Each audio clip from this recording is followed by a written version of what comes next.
अस्सलाम वालेकुम ख़वातीन और हज़रात, वेलकम बैक टू समा मनी। नया साल आप सबको बहुत बहुत मुबारक हो। इस नए साल के साथ हम ये एक नया सिलसिला शुरू करने जा रहे हैं जहां हम आपको रेगुलर इंटरवल्स के साथ जो भी इकोनॉमिक अफेयर्स चल रहे हैं उनके बारे में आगाही दे रहे होंगे। तो आज इसी सिलसिले में हमारे साथ मौजूद हैं from all the way Karachi Syed Rizwan Aamir. अस्सलाम वालेकुम रिजवान भाई, वेलकम टू द शो।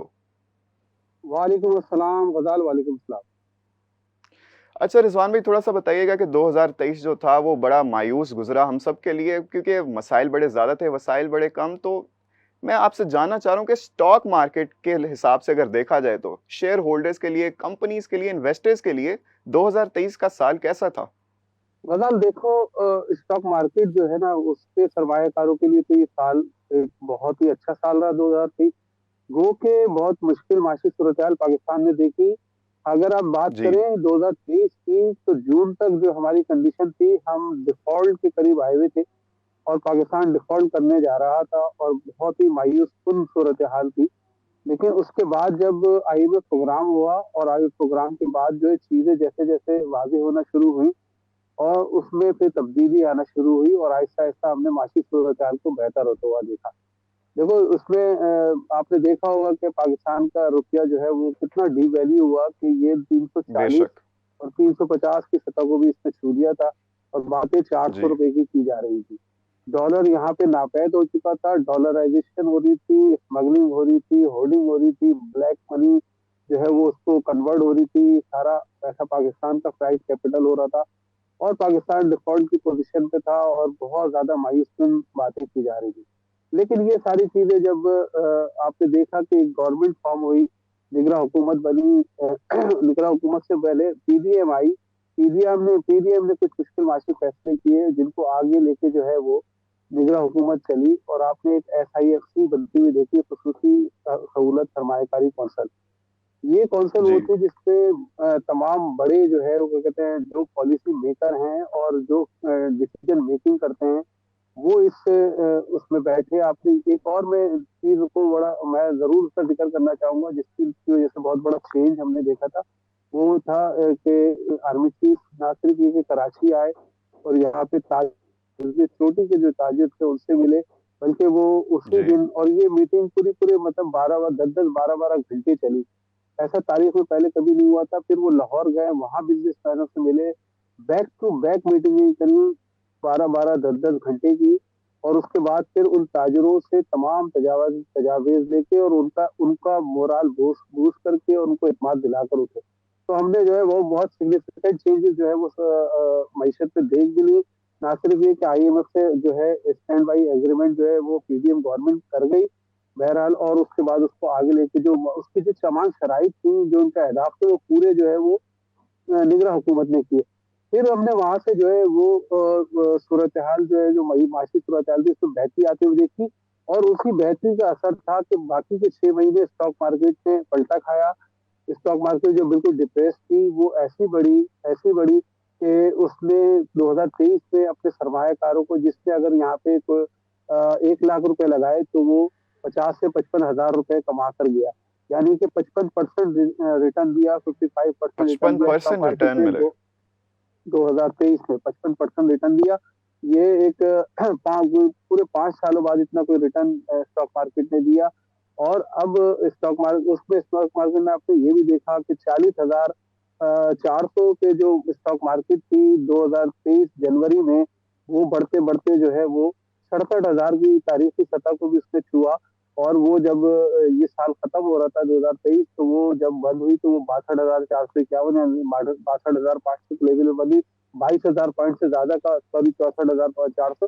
तो 22,000 पॉइंट्स का जो है उसमें अपसर्ज हमने देखा सिर्फ ये 6 महीने के दौरान, यानी पूरे साल में समझ लें तो ये 22,000 पॉइंट का इजाफा हुआ और 55% स्टॉक मार्केट ने रिटर्न दिया। दुनिया की तीसरी बेस्ट परफॉर्मिंग मार्केट हमारी बन गई। तो अच्छा ये तो रिजवान था भाई गुज़िश्ता साल का। अच्छा रिजवान भाई, कता कलामी के लिए माजरत, लेकिन मैं आपसे इस बारे में डिस्कशन ही करना चाह रहा था कि इस साल के आखिरी हफ्ते में हमने देखा कि 2008 के मार्केट क्रैश के बाद अब तक की सबसे बड़ी मंदी देखी गई। तो लेकिन हमने साथ साथ ये भी देखा कि 2 ही दिन में इसके जो भी इफेक्ट्स थे वो सारे जायल भी हो गए। तो जरा हमें इस पूरे माजरे के बारे में भी थोड़ी सी आगाही दें। बिल्कुल आपने सही कहा। चूँकि देखो ग़ज़ाल इसमें मार्केट जो है ना मुसलसल एक ही नोट के ऊपर जा रही थी। आपने देखा होगा कि जी, जब ये मार्केट में दूसरी तारीख की सबसे बड़ी मंदी जो नहीं आई थी तो मार्केट जो है मुसलसल रोज़ाना जो है प्लस होती थी। 1-1 अरब शेयर का कारोबार हो रहा था, सवा-सवा अरब शेयर का कारोबार हो रहा था और मार्केट 1000 जी, पॉइंट, 1500 पॉइंट इस तरह बढ़ती थी। तो ये मार्केट में जो है वो 2 तरीके से शेयर खरीदे जाते हैं। ज़्यादातर जो है डिलीवरी बेस्ड काम होता है। जो जितने पैसे होते हैं उतना शेयर खरीदते हैं लोग। लेकिन उसके साथ-साथ उधार पे जो है शेयर की खरीदारी भी बड़े पैमाने पे होती है। तो जब मार्केट में बहुत तेज़ी होती है तो लोग अपने इस्तेताद से ज़्यादा माल लेते हैं और उनके उनके माल के पैसे जो है वो जो शेयर खरीदते हैं उनके वो फंड्स या बैंक्स जो है वो आधा पैसे देते हैं, उसके बदले में वो उनको मार्कअप देते हैं और मेंबर का एक्सपोज़र जमा करा देते हैं। तो ये होता है तो इसको एमटीएस होता है मार्जिन ट्रेडिंग सिस्टम इसको उधार पे शेयर खरीदना भी कहते हैं।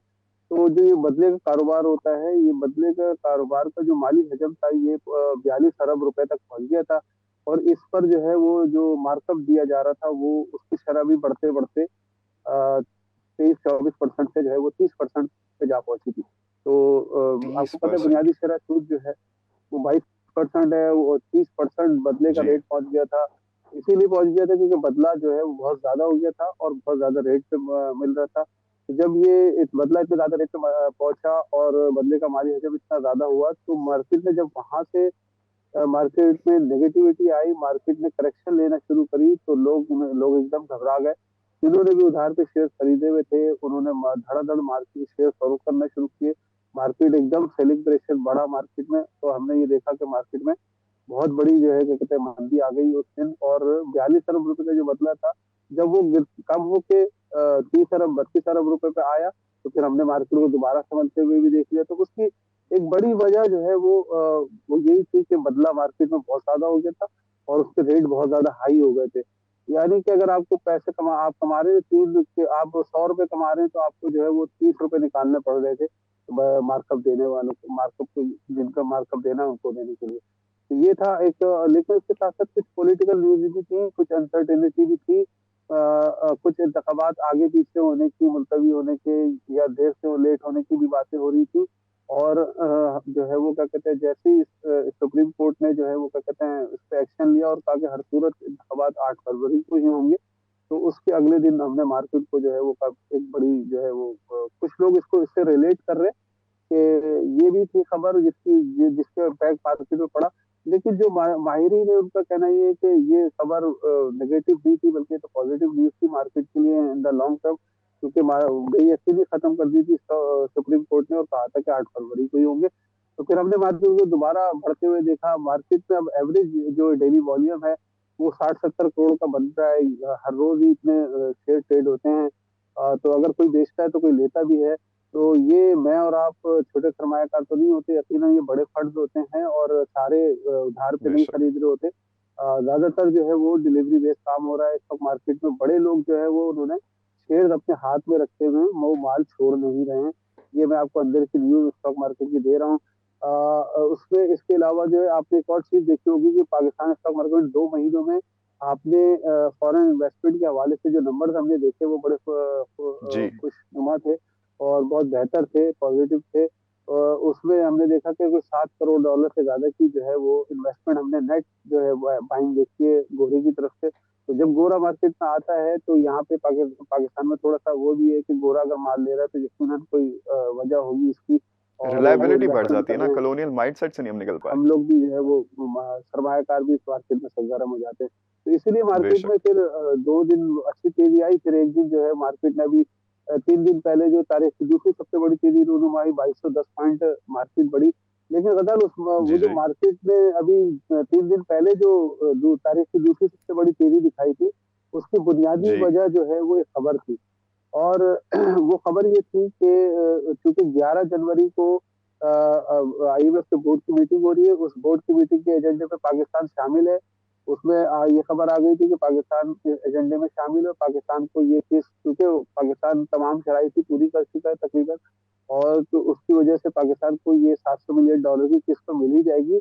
इसके अलावा जो बड़ी खबर थी जिसकी वजह से हमने मार्केट को बहुत ज़्यादा ऊपर जाते हुए देखा था, वो ये थी कि हुकूमत ने गैस सेक्टर का गर्दिशी कर्जा जो हमारी मईशत को जोंक की तरह जो है वो चूस रहा है, बहुत ही हमारे लिए अज़ाब बना हुआ है। इसको खत्म करने के बेशक। हवाले से एक स्कीम बनाई है कि हुकूमत जो है वो डिविडेंड प्लग इन स्कीम ला रही है, गर्दिशी कर्जा खत्म करने का, कि वो बड़ी कंपनियों को जो है वो जो हुकूमत पैसे देगी तो वो अपने शेयर होल्डर्स को देंगे। वो डिविडेंड की सूरत में शेयर होल्डर अगर ओजीडीसी पीपीएल का देखा जाए तो हुकूमत ही यही बड़ी सबसे बड़ी शेयर होल्डर है। तो पैसा घूम फिर के बेशक। जो है वो हुकूमत की खेती में ही हुकूमत आ के जाएगा। पास ही जाएगा। तो इस लेकिन इससे ये होगा कि गर्दिशी कर्जे में खातिर खा कुछ कमी आएगी। तो ये वो स्कीम है जो पेश की थी आईएमएफ को, ये काफी अरसे से डिस्कस हो रही है। और इसमें जो है वो इसके जो इन और आउट्स है उसके ऊपर काफी बहस और मुबाहिसा भी हुआ है आईएमएफ के साथ, उनके मजाकरातकारों के साथ। तो ये खबर ये थी कि ये स्कीम आईएमएफ ने नीम रजामंद आईएमएफ हो गया है इस पे, जो कि आईएमएफ की तरफ से ऑफिशियली इस पे कोई बयान नहीं आया अभी तक। लेकिन खबर ये है कि आईएमएफ ने इसको तकरीबन मंजूर कर लिया है, और ये खबर मार्केट में कुछ दिनों में आ जाएगी। लेकिन जब तक आएगी उससे पहले मार्केट में चूंकि र्यूमर आ गई थी, आपको पता है, बाय ऑन र्यूमर और सेल ऑन न्यूज पे जो है मार्केट चल रही होती है। तो एग्जैक्टली। ये खबर थी जिसकी वजह से हमने देखा कि पीपीएल और ओजीडीसीएल, क्योंकि हेवी वेट है स्टॉक मार्केट में, ये अगर बढ़ते हैं तो स्टॉक मार्केट का इंडेक्स काफी ऊपर जाता है, अच्छा क्योंकि रिजवान जिसकी भाई, वजह से मेरा मार्केट में खरीद मेरा में इजाफा सवाल नहीं ये होता। है, मैं फिर से कता कलामी की माजरत करता हूँ आपसे। मेरा सवाल ये कि आजकल हम देख रहे हैं कि ये जो 65,000 का ये जो एक साइकोलॉजिकल बैरियर है, ये इसको हम क्यों नहीं क्रॉस कर पा रहे? देखो स्टॉक मार्केट 65,000 के, वाकई आपने सही कहा, 65,000 की जो नफसियाती हद है, 65,000 पॉइंट्स की, इसको ब्रेक करती है, अबूर करती है, लेकिन वापस आ जाती है। तो बात ये है कि अब जो है मार्केट वेट कर रही है कुछ चीजों का। जैसे कि आईएमएफ की 11 जनवरी को मीटिंग हुई, उसका एजेंडे में क्या चीज सामने आए, किस मिल जाए, उस किस मिलने के बाद बाकी लेंडर्स भी हमें क्या क्या किस तरह दे रहे हैं, कितने पैसे आते हैं। क्योंकि अगर आप देखें तो अप्रैल में यूरो बॉन्ड मैच्योर हो रहे हैं पाकिस्तान के, तो वो 1 अरब जी। डॉलर के हैं। वो 1 अरब डॉलर पाकिस्तान को एक तो अप्रैल में चाहिए। दूसरे फिर इसके साथ साथ ये जो माली साल खत्म हो रहा है जून में, जब जून आएगा तो उस वक्त तक पाकिस्तान को कोई 5 अरब डॉलर की जो बैरूनी अदायगियां भी करनी है। तो ये बेशक। सारा ये देखना है कि पाकिस्तान इसको किस तरह मैनेज कर पाता है, अपने दोस्त ममालिक से पैसे लेके और कर्ज लेके और आईएमएफ के प्रोग्राम में, नए प्रोग्राम में जाके, ये सब चीजें हैं। तो मार्केट इसको वेट एंड सी कर रही है। और दूसरे चूंकि देखें फरवरी में इंतखाबात हैं, आप मुकदमात भी साथ साथ अदालतों में चलते हुए देख रहे हैं। फिर डे बाई डे कुछ ऐसी खबरें आ जाती है पॉलिटिकल, और फिर कुछ ऐसे जैसे ईरान में बम धमाका हो गया, या क्या कहते हैं अपना अभी तक जो है इंटरनेशनली देखें तो यूक्रेन और रूस का तनाजा अपनी जगह है, फलस्तीन इसराइल का की जंग अपनी जी। जगह है। तो ये भी दुनिया के दो बड़े खित्तों में इस वक्त जंग भी जारी है। तो ये सारी चीजें भी इम्पैक्ट डालती हैं। इस खित्ते में सबसे सस्ती स्टॉक मार्केट पाकिस्तान की स्टॉक मार्केट थी। अब जब लोगों ने देखा कि यहाँ के हालात ठीक होना शुरू हो रहे हैं, माशी और आईएमएफ के साथ इनके मुज़ाकरात कामयाब हो गए, क्योंकि इन्वेस्टर्स का रुझान बन गया। हमने गैर मुल्की इन्वेस्टर्स को भी देखा, अपने इन्वेस्टर्स को भी देखा, वो सब स्टॉक मार्केट में आ गए। और इतने अच्छे रेटों पे हैं शेयर्स की कीमतें, जो अरबों रुपए का मुनाफा कमाती हैं, और वो बहुत अच्छा डिविडेंड पे आउट दे सकती है अपने शेयर होल्डर्स को। तो वो मुझे लगता है कि इसमें बहुत गुंजाइश है, और ऐसा है भी, क्योंकि हमारी बात होती रहती है बड़े प्लेयर से भी और माशी माहिरीन से भी, उनका भी यही कहना है कि पाकिस्तान स्टॉक मार्केट में अभी भी बहुत गुंजाइश है। और अभी जो फोरकास्ट की है पाकिस्तान स्टॉक के लिए 2024 की, वो की है जो कम से कम फोरकास्ट है वो 84,000 तक, 74,000 से लेके और 1 लाख पॉइंट्स तक जो की है कि पाकिस्तान स्टॉक मार्केट जो है वो 74,000 से लेके 1 लाख पॉइंट्स तक की है। और हम रिजवान भाई उम्मीद करते हैं कि स्टॉक मार्केट में इसी तरह बेहतरी आती जाए और जितनी पोटेंशियल इस मार्केट में है वो टोटली फुली अवेल करे। तो हमारे पास अभी वक्त थोड़ा कम है रिजवान भाई, तो जाते जाते जरा अपडेट तो देते जाएं ये डॉलर के बारे में। क्या रेट्स चल रहे हैं? क्या डॉलर अभी भी डिप्रिशिएट कर रहा है? रुपए की कदर में इजाफे का सिलसिला जारी है? जी, बहुत अच्छी बात ये है कि करेंसी मार्केट में हम रुपए को मुसलसल तगड़ा होता हुआ देख रहे हैं। आज भी अगर देखा जाए तो जो है वो रुपया एक मौके पर जो है वो इंटरबैंक मार्केट में 27 पैसे उसकी कदर में इजाफा हुआ था, और ये 281.45 पे जो है डॉलर जो है ट्रेड कर रहा था। लेकिन बंद होते हुए इससे थोड़ी सी जो है वो हमने देखा कि वो थोड़ा सा बड़ा डॉलर, और 5 पैसे की कमी से जो है 281.67 पैसे पे जो है डॉलर इंटर बैंक में बंद हुआ है। 282.50 पे जो है ओपन मार्केट में ट्रेड हो रहा है। तो पूरे दिसंबर के महीने में रुपए की कदर बेहतर मुसलसल बेहतर हुई है।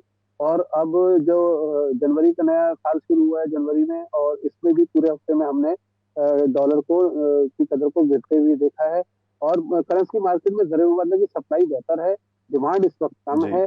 आगे चल के अगर थोड़ी सी डिमांड आती है तो हम इसको थोड़ा सा डॉलर पे अप्रिशिएट होता हुआ देख लेंगे। लेकिन ओवरऑल ऐसी कोई घबराहट नहीं है, मैनेजेबल है। माहिरीन के मुताबिक पाकिस्तान में रुपये की कदर जो है वो बहुत ज्यादा नीचे जाने का कोई इम्कान नहीं है। रुपया जो है वो क्या कहते हैं तगड़ा होने का ज्यादा इम्कान है। चलें, ओवरऑल घबराहट का अभी कोई इम्कान नहीं है, तो अच्छी बात है हम सब के लिए कि पाकिस्तानी रुपए की कदर अभी मज़ीद बढ़ती जा रही है। बातों का सिलसिला हम जारी करेंगे अगली वीडियो में, तो हमारे पेज को सब्सक्राइब करना मत भूलिएगा, क्योंकि उसमें हम बात कर रहे होंगे ये गैस के बिल्स की, जिसमें हम देख रहे हैं कि बड़ा अलार्मिंग राइज़ आया है। तब तक के लिए हमें दें इजाज़त, मुलाकात होती है अगले हफ्ते। अल्लाह हाफ़िज़।